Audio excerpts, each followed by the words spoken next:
감사하신 주님,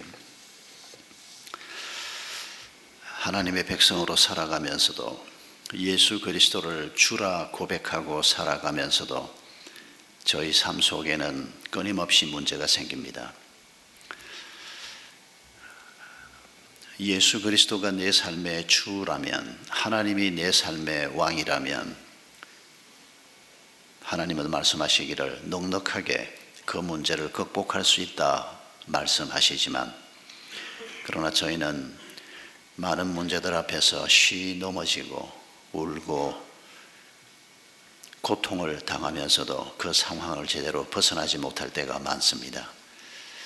오늘 이렇게 예배의 자리에 와서 앉아 있지만은 우리가 안고 있는 여러 가지 문제들 때문에 마음이 무겁고, 심지어는 내가 안고 있는 문제가 무엇인지조차도 파악하지 못하고, 때로는 다른 사람을 탓하면서 나의 문제는 보지 못하는 이런저런 연약함과 죄악됨이 우리 가운데 있음을 주님 불쌍히 여겨 주시옵소서.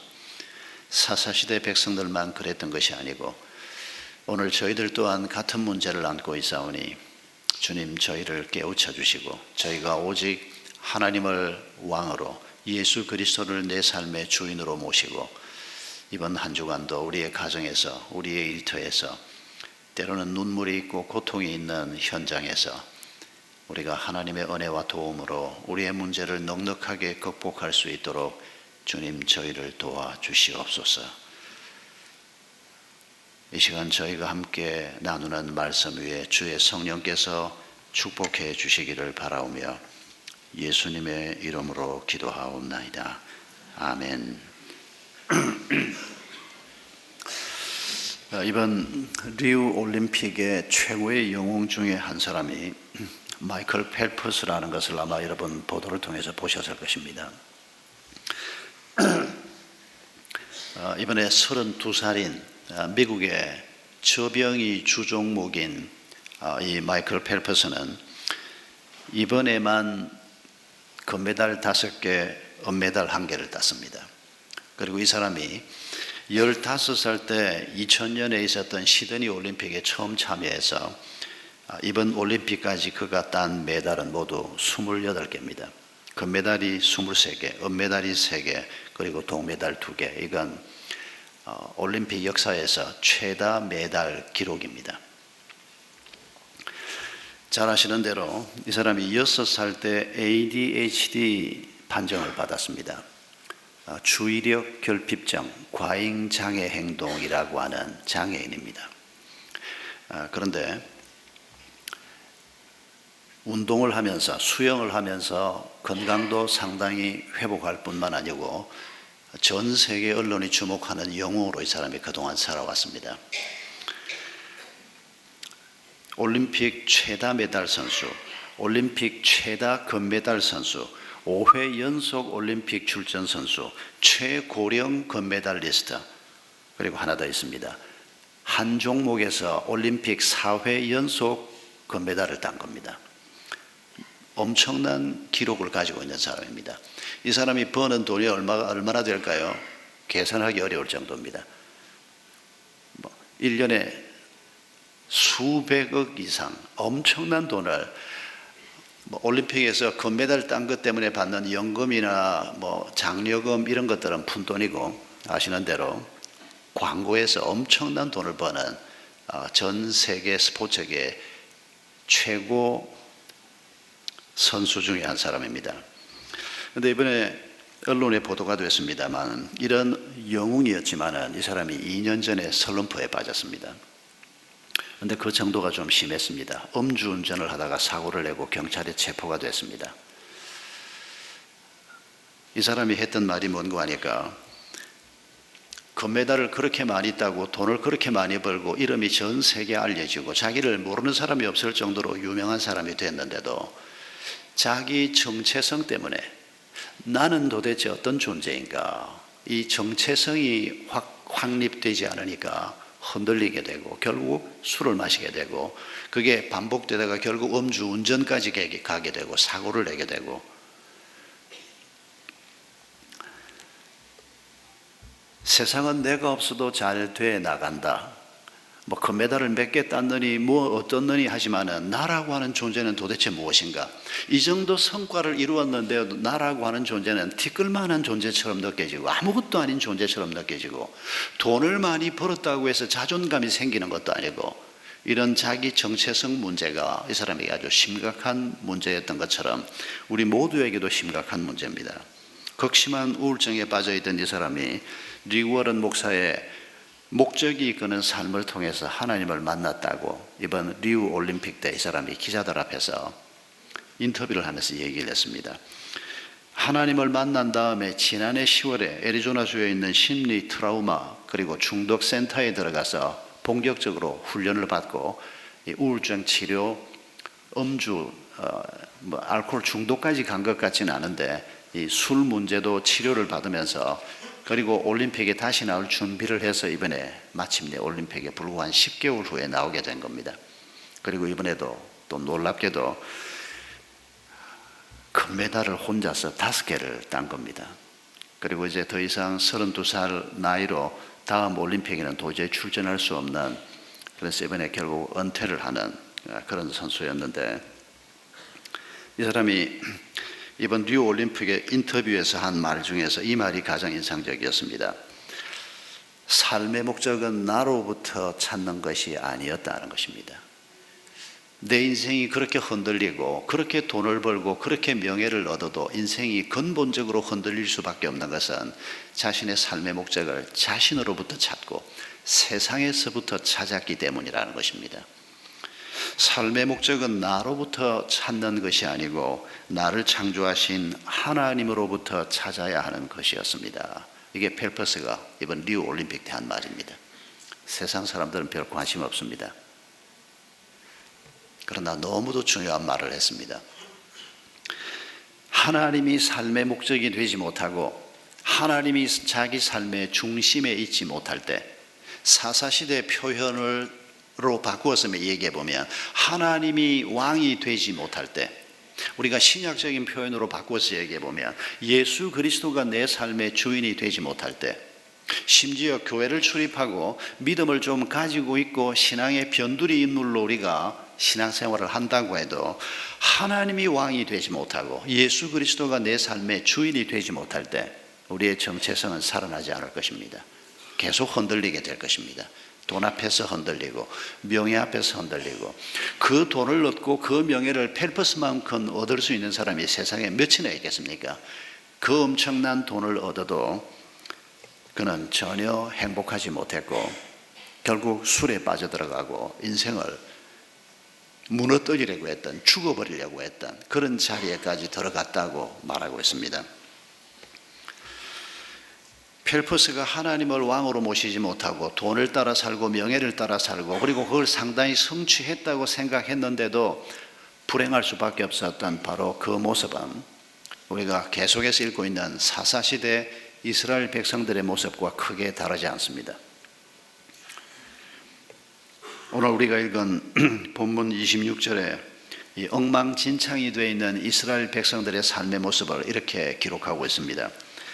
이에 온 이스라엘 자손 모든 백성이 올라가 베델에 이르러 울며 거기서 여호와 앞에 앉아서 그날이 저물도록 금식하고 번제와 화목제를 여호와 앞에 드리고. 무슨 일이 벌어졌습니까?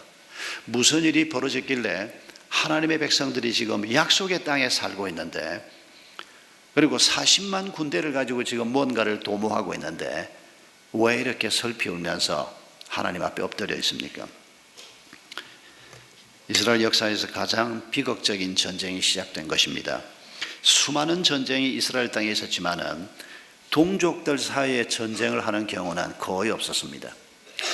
그리고 전쟁의 결과를 보면 베냐민 지파라고 하는 한 지파가 600명을 남기고 거의 멸절 상태에 들어가는 이런 기가 막힌 전쟁이 이제 막 시작이 된 겁니다. 왜 이 전쟁이 시작됐습니까? 일의 발단을 지난 한 주간 큐티 하신 분들은 기억하실 것입니다. 레위인 한 사람이 아내를 데리러, 첩이라고 기록했습니다마는 그 당시에 일부 다처 제도가 허용되던 때니까 첩인 아내, 첫 번째 결혼을 한 건 아니고 두 번째 혹은 세 번째 결혼을 했다는 얘기입니다.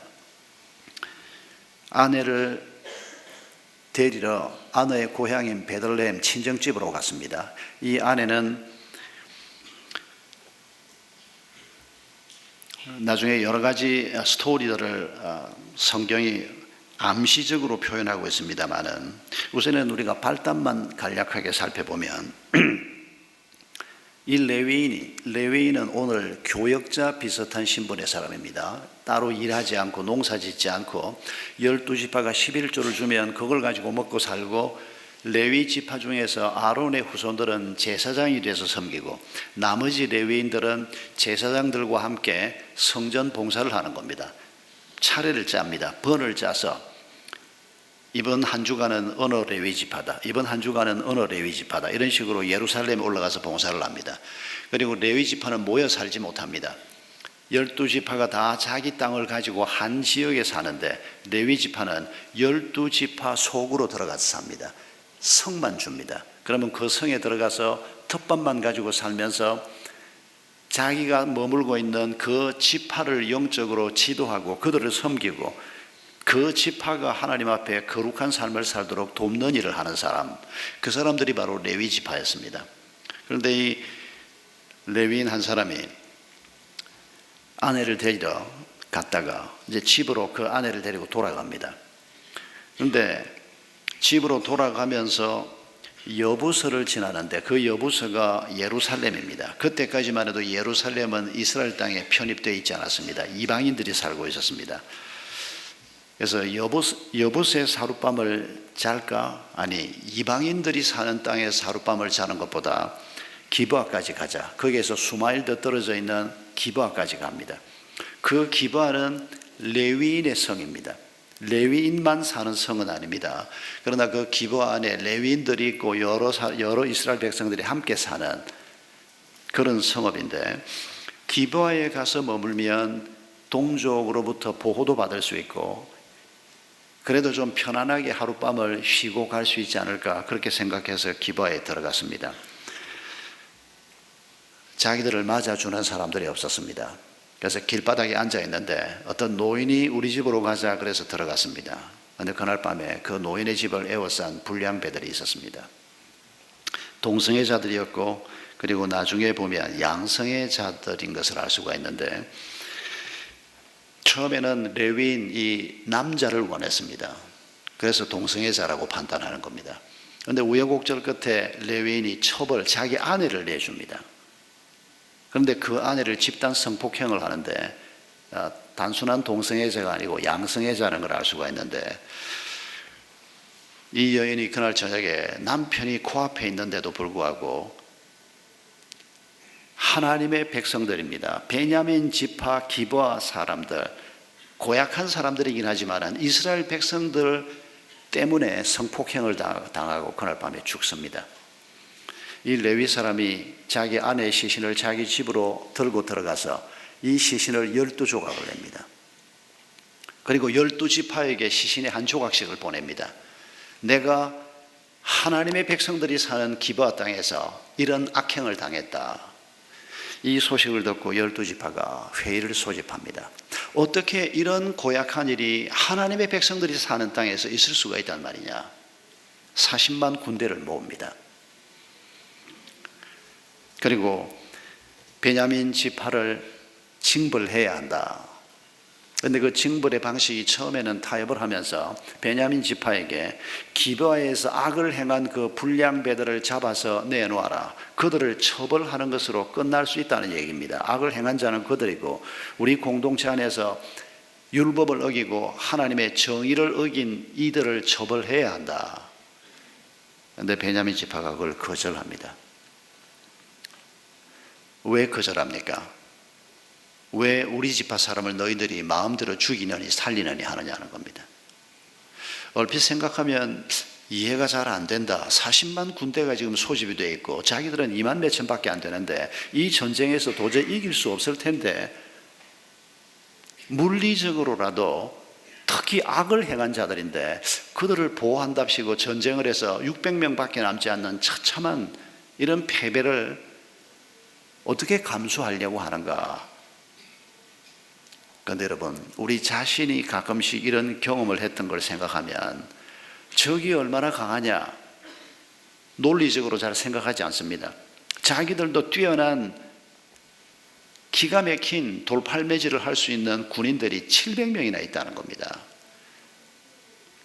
그리고 이 전쟁이 정말 저 사람들이 끝까지 우리를 형제를 다 죽이는 이런 전투까지 갈 것인가? 아마 그 점도 베냐민 지파는 12지파를 좀 믿었는지 모릅니다. 뭐 이렇게 한두 번 전쟁을 하다가 끝날 수도 있지 않을까 이렇게 생각했을 수도 있지 않겠나 싶습니다. 아무튼 핵심은 하나님 앞에 악을 행한 자들을 두둔하고 내 백성이니까, 내 친구니까, 내 가족이니까, 나하고 같은 학교 출신이니까 이 사람들 못 내놓는다. 이런 말도 안 되는 동료의식 때문에 결국 12지파가 전쟁에 휩싸이게 되는 겁니다. 그런데 우리가 본문을 가만히 보면 12지파는 기브아의 불량배들이 행한 악 때문에 놀랐습니다. 어떻게 이런 고약한 일이 하나님의 백성들 안에서 있을 수가 있느냐. 그래서 놀라서 악을 제거하겠다고 전쟁을 시작합니다마는, 근데 우리가 성경을 읽으면서 느낄 수 있는 건 뭡니까? 이 불량배들만이 아니고 지금 방금도 나누었습니다마는 베냐민 지파도 하나님을 떠나 있기는 마찬가지고, 베냐민 지파가 행하는 걸 보십시오. 악한 자들이 이 고약한 일을 행했는데도 그들을 감싸합니다. 하나님의 말씀이 분명히 있는데도.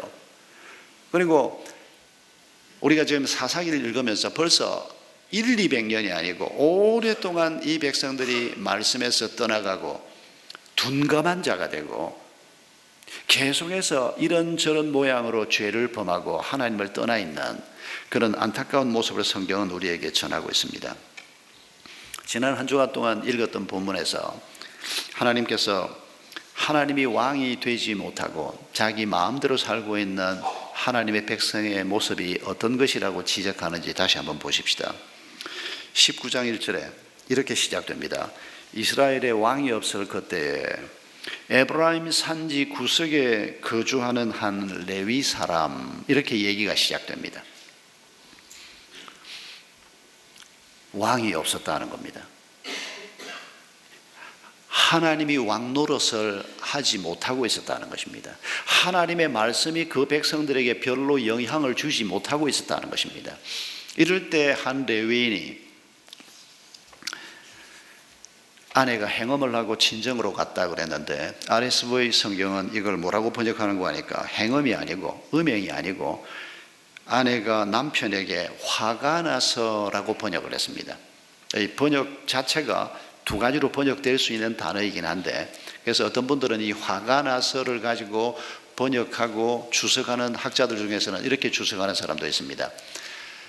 남편이 고약한 사람이니까 아내가 남편에게 분노를 품고 살다가 어느 날 바람을 피운 거 아닌가, 기생짓을 한 게 아닌가. 왜냐하면 이런 해석의 근거가 뭔고 하니까, 그리고 이 여자가 굉장히 이쁘고 매력적인 여성이었을 가능성이 많다, 이런 식으로 해석을 하는데, 왜냐하면 일반적으로 말하면 아내가 행음을 하고 친정집으로 갔으면 데리러 가긴 뭘 데리러 가요? 안 데리러 갑니다. 돌로 쳐서 죽이자고 얘기합니다. 그런데 지금 상황을 가만히 보면 이 남자가 아내의 친정집까지 갑니다. 장인이 이 사위가 왔는데 닷새를 계속 머물게 합니다. 뭐 환대를 하고 계속해서 약간 좀 비정상적인 이런 모습을 볼 수가 있습니다. 그리고 못 이긴 척하고 아내가 남편을 따라 나서는, 한마디로 레위인인데 영적인 지도자요, 그 사회의 지도자인데 가정이 전혀 정상적이지 못합니다. 성경이 그걸 구체적으로 설명하지는 않습니다. 우리가 추측해서 이런저런 얘기를 해보는데, 행음이 있었고 부부 사이에 아주 고약한 일들이 있었고, 그리고 전전긍긍하는 부모의 모습이 보이고, 그리고 이 레위인이 얼마나 잔혹한 사람인지 그 뒤에 나타나지 않습니까? 그리고 거짓말도 잘합니다. 이스라엘 총회가 모였을 때 이 사람이 자기가 당한 억울한 일을 호소를 하는데 자기가 아내를 폭도들에게 내주었던 얘기는 하지 않습니다. 만약에 이 남자가 죽기를 각오하고 뭐 5명이었는지 10명이었는지 모르지만은 아내를 보호하기 위해서 나섰으면 상황은 어땠을까? 그런데 이 남자는 전혀 그럴 마음이 없었습니다. 아내를 다시 집으로 돌려 데리고 간다고 하면서도 이 아내를 하나님께서 말씀하신 마음을 가지고 아내를 사랑하거나 가족을 보살피는 사람이 아니고 자기에게 위기가 오니까 그대로 아내를 폭도들에게 내주어 버립니다. 그리고 이런 사실은 전혀 이스라엘 지도자들 앞에서 얘기하지 않습니다. 성경은 이런 점도 지적합니다. 이 사람들이 여부스에 머물지 않고 수마일을 더 가서 기브아에 머무는데 기브아에 도착을 했는데 아무도 이 나그네들을 맞이하는 사람이 없었습니다. 여러분, 성경은 고아와 과부와 나그네를 잘 돌보라고 계속해서 말합니다. 심지어는 3년마다 11조를 하나 더 떼서 그 11조는 어려운 사람을 돕는 일에만 쓰라고 구약에 그렇게 명령할 정도로 고아, 과부, 나그네는 그 시대의 약자들 중에 대표적인 사람들이었습니다.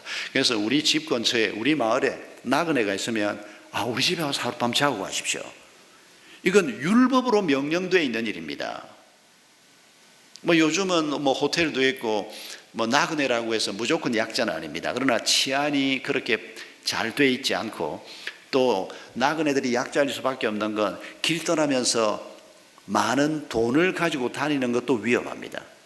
그러니까 항상 단촐하게 움직일 수밖에 없고 치안이 제대로 확보되어 있지 않으니까 언제 불량배나 고약한 사람들을 만날지 모르고, 그런 나그네가 우리 집에, 우리 성에 도착을 했을 때 이 사람을 집으로 모셔드리는 사람이 기브아 성이 레위인이 살고 있는 성인데도 불구하고 한 사람도 없었다는 겁니다. 여러분, 이게 뜻하는 게 뭡니까? 하나님의 말씀을 따라 살려고 하는 사람들이 이 성에 너무도 없었다는 겁니다. 이 사람을 보지 못했을 수도 있습니다. 그러나 이 사람이 저녁 늦게까지 그 성에 앉아 있었다는 걸 보면 꽤 여러 시간 거기에 누가 자기를 초대해 줄 사람을 기다리면서 꽤 많은 사람이 그들을 보고 지나다녔을 텐데 저녁 늦은 시간까지 아무도 그들을 초대하지 않았습니다. 일을 마치고 들어오던 한 노인이 그를 보고 우리 집으로 갑시다, 그렇게 해서 하룻밤은 머물게 된 겁니다. 여러분, 우리가 하나님이 나의 왕이신가, 예수 그리스도가 내 삶의 주인이신가 라고 하는 질문을 생각할 때 내 마음이 가지고 있는 생각만 가지고 그렇고 말고 하나님이 내 삶의 왕이시고 하나님이 내 삶의 주인이지, 나 그거 부인하지 않아, 하나님은 분명히 내 삶의 주인이야, 이렇게만 우리 자신을 점검하면 우리 자신이 우리 자신을 속이게 될 것입니다. 그렇게 점검하는 게 아닙니다. 나그네가 있는데 요 한 며칠 사이 생각해 보십시오. 그 나그네가 뭐 호텔을 구해서 잘 들어갔고 페이할 돈도 있고 하다면야 뭐 우리가 그것 때문에 죄책감을 느낄 필요는 없습니다. 그런데 내가 나그네가 있다는 걸 아는데 갈 곳이 없는 사람인데 그런 사람이 있을 때 내 마음이 어떻게 반응을 하는가? 우리 집에라도 데리고 와서 하룻밤 재워야 되는 거 아닌가? 이런 태도가 성경 말씀을 따라 사는, 하나님을 왕으로 모시고 사는 사람의 태도라는 겁니다. 집에 사람 오는 거 귀찮아. 뭐 더군다나 요즘 이 더운 여름에 뭐 어떻게 손님을 집으로 불러들여? 여러분, 이런 식의 생각이 바로 지금 하나님께서 지적하고 있는 이스라엘 당시 백성들의 하나님을 왕으로 모시지 않고 사는, 하나님의 말씀과 동떨어진 이스라엘 백성들의 모습이라는 것을 기억해야 합니다.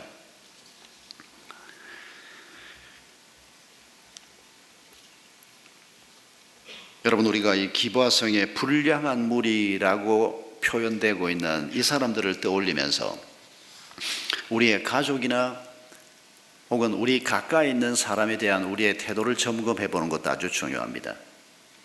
하나님은 우리에게 가정을 두고 흠도 티도 없는 영광스러운 하나님의 교회로 세우라고 약속하셨고 명령하셨습니다. 우리 한 사람 한 사람이 거룩한 성전으로 세워져 가는 것도 물론이고 성도 두 사람이 만나서 세운 가정 또한 하나님의 거룩한 교회로, 영광스러운 교회로 세워져야 한다고 말씀하셨습니다. 우리 부부가 말입니다. 그런데 부부로 살다 보면 좋을 때도 있었는데 꼴보기 싫을 때도 생기고 내 감정이 파도를 칠 때가 많습니다.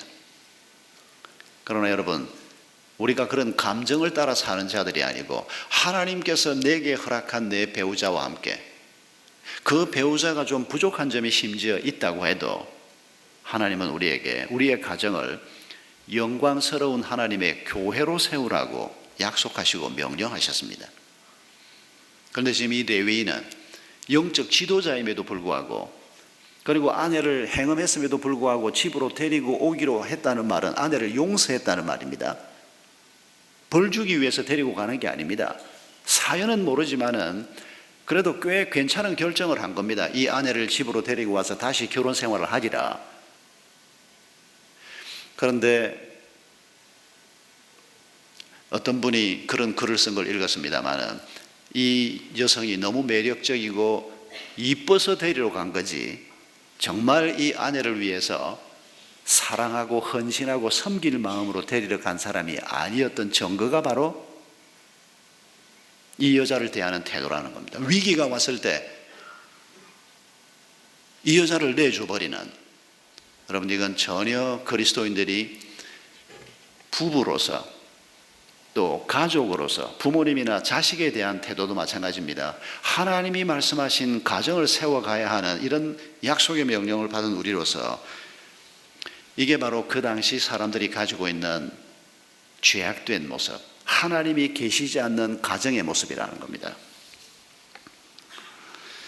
첩의 시신을 집으로 가져가서 12덩이를 낸다. 있을 수 없는 일입니다. 억울하게 죽었는데, 비참하게 죽었는데 장례를 잘 치루어 주는 것이 마땅하지 어떻게 그 시신을 12덩이로 쪼갠단 말입니까?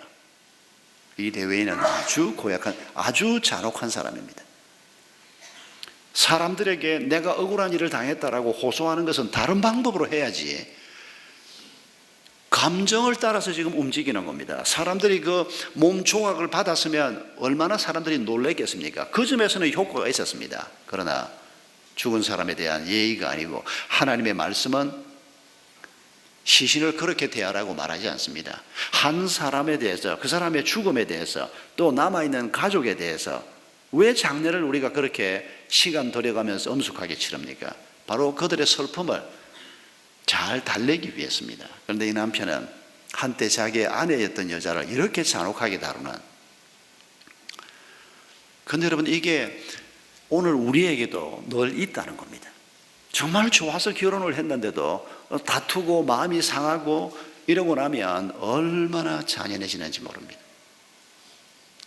다른 사람에게 대해서보다 오히려 자기 배우자에게 더 잔인한 말을 하고 더 잔혹한 짓을 하기도 하는 것이 인간이 가지고 있는 죄악된 모습이라는 겁니다.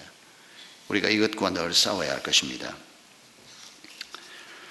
우리가 또 한 가지 질문해 봐야 할 것이 있습니다.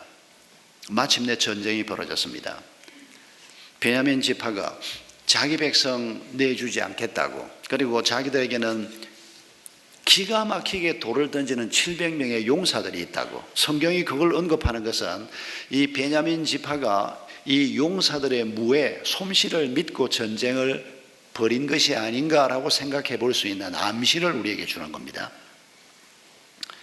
마침내 전쟁이 시작되는데 베냐민 지파는 불과 26,700명의 군인이 있었을 뿐입니다. 그런데 40만 군대하고 전쟁을 하는데 지도자들이 11지파죠. 이제는 11지파의 지도자들이 하나님 앞에 묻습니다. 하나님, 우리 중에 누가 먼저 올라가서 전쟁을 할까요? 40만이 한꺼번에 들어닥칠 수는 없는 거니까 베델에 올라가서 묻습니다. 베델에 그 당시에 언약궤가 있었다고 성경이 기록하고 있습니다.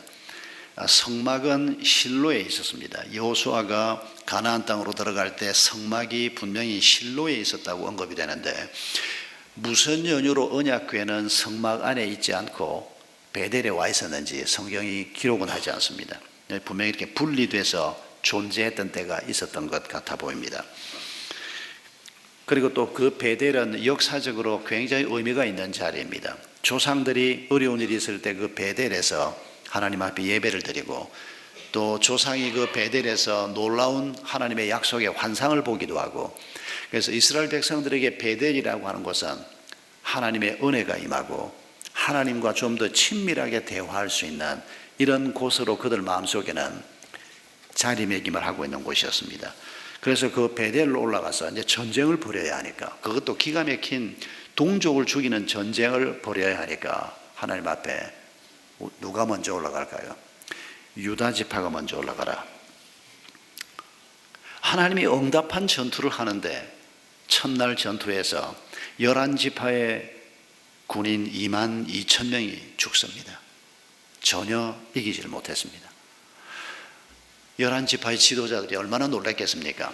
분명히 악을 제거하기 위해서 지금 전쟁을 했고 하나님께서 응답도 하신 전쟁인데 어떻게 이 전쟁에서 질 수가 있단 말입니까? 그것도 무려 22,000명이 하루 만에 죽는 이런 끔찍한 패배를 한단 말입니까? 혼비 백산에서 그들이 다시 하나님 앞에 울면서 기도했습니다. 하나님, 우리가 다시 나아가서 우리 형제 베냐민 지파와 전쟁을 해야 합니까? 하나님이 다시 응답했습니다. 올라가서 치라, 전쟁을 하라고 하나님이 응답했습니다. 그래서 다시 또 그 다음날 전쟁을 했는데 18,000명이 죽는, 전날과 큰 차이 없는, 아니 오히려 전날보다 더 비참한 패배를 했습니다. 한번 전쟁에서 지고 난 다음에 한없이 마음이 쫄려 있는데 또 18,000명이 죽는 패배를 했으니까 11지파의 충격은 엄청난 것이었을 걸로 짐작이 됩니다. 도대체 어떻게 해야 되는가? 여러분, 이게 무슨 뜻일까요? 어떤 분은 40만 군대를 끌고 나왔는데 40만 군대가 뭐 2만 몇천 명 썰어버리는 건 이건 너무도 간단한 일로 생각을 하고 나온, 그래서 이대로 이기게 하면 이스라엘 백성들이 자고할까봐, 교만해질까봐 하나님께서 두 번의 패배 기회를 주신 것이다. 별로 납득이 되지 않습니다. 아니, 이스라엘 백성들을 혼을 내려고 하면 다른 방법을 하나님이 찾으셔야지, 4만 명의 목숨을 그런 식으로 잃게 하면서 하나님께서 그 정도 경고를 하기 위해서다, 그 해석에 동의하기가 어렵습니다. 차라리 왜 이런 일이 벌어졌는지 모르겠다라고 말하는 게 더 나을 것 같습니다. 하나님의 깊은 뜻을 우리가 다 헤아리기는 어렵습니다. 그러나 분명한 것은 하나님은 베냐민 지파의 악을 제하기를 원하십니다. 그런데 베냐민 지파의 악만 제하기를 원하시는 것이 아니고 나머지 11지파의 악도 하나님은 제하기를 원하시는 것입니다. 11지파가 안고 있는 무기력함, 11지파가 안고 있는 제사도 드리고 말씀도 듣고 하면서도 전혀 하나님이 왕노릇하지 못하고 하나님의 말씀이 그들 속에 깊이 들어가 있지 못한 그들 또한 새로워지기를 하나님은 원하고 계셨습니다. 여러분, 우리가 사사기를 그동안 지난 몇 주 동안 쭉 읽어왔습니다마는 온갖 일들이 벌어지지 않습니까? 그런데 그들이 하나님 앞에 기도하는 모습을 거의 보기 어렵습니다. 여러분, 사사기를 1장부터 우리가 쭉 읽으면서 지금 20장에 와서 전쟁이 벌어질 상황에서 이스라엘 백성들이, 지도자들이 베델에 와서 하나님 누가 먼저 올라갈까요? 이게 그래도 제대로 된 첫 기도라고 할 정도로 지금 벌써 100년, 200년 세월이 지나가는 동안에 뭐 자손들이 말씀을 떠나고 지파가 말씀을 떠나고 산당들이 곳곳에 있고 우상을 섬기는 제단들이 이스라엘 백성들의 집집마다 있고 이렇게 엉망진창이 되어 가는데도 대충 그렇게 살면 되는 줄 알았던 게 그 당시 백성들이었습니다. 여러분, 하나님의 말씀이 우리에게 민감하게 다가오지 못할 때, 우리의 영성이 점점 죽어갈 때, 주일날 교회 한번 가는 것만 해도 어딘데 내가 주일날 가서 교회 가서 예배 한번 드렸으면 됐지 뭘 또 더 나한테 요구를 해. 내가 헌금하고 그리고 내가 11조도 하고 때때로 감사헌금도 하고 내가 어려운 사람 있으면 좀 도우려고 내가 생각도 하고 이 정도 하면 됐지 뭘 또 더 요구를 해. 여러분, 이런 마음을 가지고 신앙생활을 하는 사람들이 오늘도 수도 없이 많습니다. 아니, 우리 모두가 그런 마음을 품을 때가 참 많습니다. 목사지만은 제 자신도 아유 뭐 목사가 이만하면 되지 뭘 또 더해, 이런 생각을 자주 하는 것을, 아니 뭐 내가 부족한 거 이런 거 있지만은 그래도 뭐 다른 인간들하고 비하면 내가 그래도 좀 낫지, 이런 터무니없는 생각들 말입니다. 내 부족함 때문에 하나님 앞에 엎드리고 내 연약함 때문에 하나님의 도움을 구하고 하나님이 행하고자 하는 일들을 보면서 그 일들이 이루어지지 않는 것 때문에 가슴 아파하면서 수많은 사람들이 죽어가고 수많은 사람들이 곤고한 이런 현실 앞에서 하나님의 마음을 품는 게 아니고 이만하면 됐지, 내가 이 정도 하면 된 거 아니야, 우리 집 우상은 그래도 저 집 우상보다는 작아, 저 집에는 3개 4개나 있는데 난 조그마한 거 하나만 갖다 놨어. 여러분, 그게 그 당시 이스라엘 백성들의 모습이었습니다. 오늘도 이런 일은 반복되고 있습니다. 형태만 좀 다를 뿐입니다. 여러분, 지난 한 주간 동안 정말 내 삶에 하나님이 주인 되어 달라고, 예수 그리스도가 내 삶의 주인이 되어 달라고, 일마다 순간마다 어려운 일이 있을 때도 좋은 일이 있을 때도 내가 하나님 앞에 마음을 기울이고 기도하고 말씀을 묵상했던 우리의 태도가 어떤 모습이었는지 한번 되돌아보십시다. 성경을 읽긴 읽어야 되는데 바빠서 아닙니다. 그렇지 않습니다. 바빠서 못하는 게 아닙니다. 자신을 속이시면 안 됩니다. 암만 바빠도 해야 되겠다 싶은 일은 우리가 다 하면서 삽니다. 저도 꽤 바쁜 사람입니다. 그런데도 우리 식구들 어디 좀 라이드를 해야 되겠다 그러면 암만 바빠도 마음 먹으면 합니다. 암만 바빠도 누가 좀 만나자 그러는데 뭐 이 사람은 꼭 만나야 될 사람이 아니다라고 생각이 돼서 안 만나는 거지, 꼭 좀 만납시다. 이 사람을 좀 만나서 격려를 해야 되겠구나, 바깥에 외부인들이라도 이 사람은 만나서 함께 무언가 좀 얘기해 보아야 할 뭐가 있겠다, 이런 마음이 들 때는 만나지 왜 안 만납니까? 중요한 것은 우리가 그 일이 별거 아니라고 생각해서 바빠서 못한다고 자꾸 말하는 겁니다. 성경 읽는 거 그게 드라마보다 별 더 중요한 것 같지가 않아서, 드라마 1시간 보는 건 문제가 없는데 성경을 1시간 보는 건 너무도 힘든 일이 돼버리는, 기도를 1시간 하는 건 내게 너무 힘든 일이 돼버리고, 친구들하고 카톡 들고 앉아서 뭐 한 몇 마디 주고받고 나면 30분 40분이 가버리는데도, 여러분 우리가 이런 무덤덤하고 둔감한 하나님과의 관계를 유지하면서 살다 보니까 사사시대에 벌어지는 이런 일들이 우리 삶 속에서도 그대로 일어나는 겁니다. 나그네를 봐도 내가 저 사람을 좀 도와야 하나, 이런 민감한 마음이 우리에게 없는 겁니다. 고통을 받고 있는 사람들을 봐도 내가 저 사람을 좀 도와야 하나, 이런 생각을 우리가 하지를 못하는 겁니다. 아니 그러면 내가 나는 목사도 아닌데 온 세상 천지에 힘들고 어려운 사람들을 다 내가 걱정하고 살아야 되나? 그래야죠. 그러면 아니 그래야 되는 줄 몰랐단 말입니까? 몰랐으면 차라리 낫습니다. 지금부터 하면 되니까. 여러분, 예수 믿는 사람은 오지랖 넓은 사람입니다. 우리는 한 번도 가보지 않은 아프리카 땅에서 어려움이 있다 그러면 그것도 우리는 마음 아파하면서 기도할 줄 아는 사람이 되어야 하는 겁니다. 왜요? 우리의 주인이신 예수님이 그런 마음을 가지고 있는 분이기 때문입니다. 한 번도 가본 적이 없는 이태리 어느 땅에 지금 지진이 와서 지금 한 마을이 초토화됐다는데, 여러분 그런 뉴스를 볼 때 무슨 생각을 우리가 봐야 하겠습니까? 우리가 뭘 당장 할 수 없더라도 그 땅, 그 고통받는 백성들을 위해서 우리가 기도하는 마음으로라도 우리가 마음을 품어야 되지 않습니까? 여러분 우리는 주님이 우리에게 주시는 바로 그런 마음 가지고 사는 사람들입니다. 내 호주머니에 돈이 없어서 내가 돈을 당장 내주는 건 어려울지 몰라도 우리가 그런 긍휼히 여기는 마음, 섬기고자 하는 마음, 사랑하고자 하는 마음을 가지고 가까이에는 우리의 가족, 그리고 멀리는 원수까지라도 사랑하라는 명령을 받은 사람으로 우리가 살고 있는 것입니다. 이스라엘 백성들의 지도자들이 20장에 와서야 전쟁을 앞에 놓고야 하나님 앞에 기도하는 모습을 보이는데, 그것도 여호수아가 했던 기도하고 비교하면 차이가 많습니다. 여호수아는 하나님 전쟁을 할까요 말까요 라고 자주 기도했습니다. 그런데 이 사람들은 당연히 이 전쟁은 한다고 생각하고 있습니다. 그래서 누가 먼저 올라갈까요? 이렇게 기도를 하는데 더 일찍부터 하나님 앞에 민감한 마음을 가지고 이 문제를 살폈으면, 그리고 베냐민 지파가 이런 악을 행했지만은 베냐민 지파 지도자들을 설득을 하고 너희들이 이 악을 품고 너희 동족이라고 해서 너희 지파 사람이라고 해서 이 악을 그냥 안고 가겠단 말이냐? 안 된다.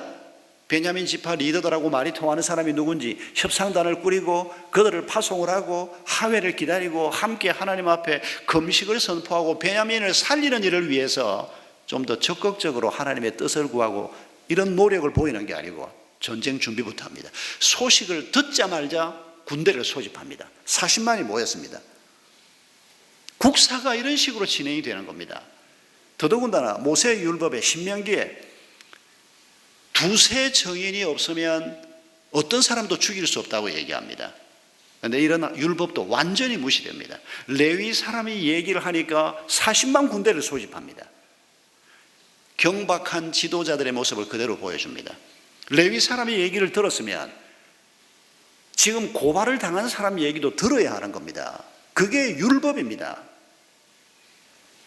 그런데 그런 요청을 전혀 하지 않습니다. 바로 그 불량배들을 죽이겠다고 내놓으라고 얘기를 합니다.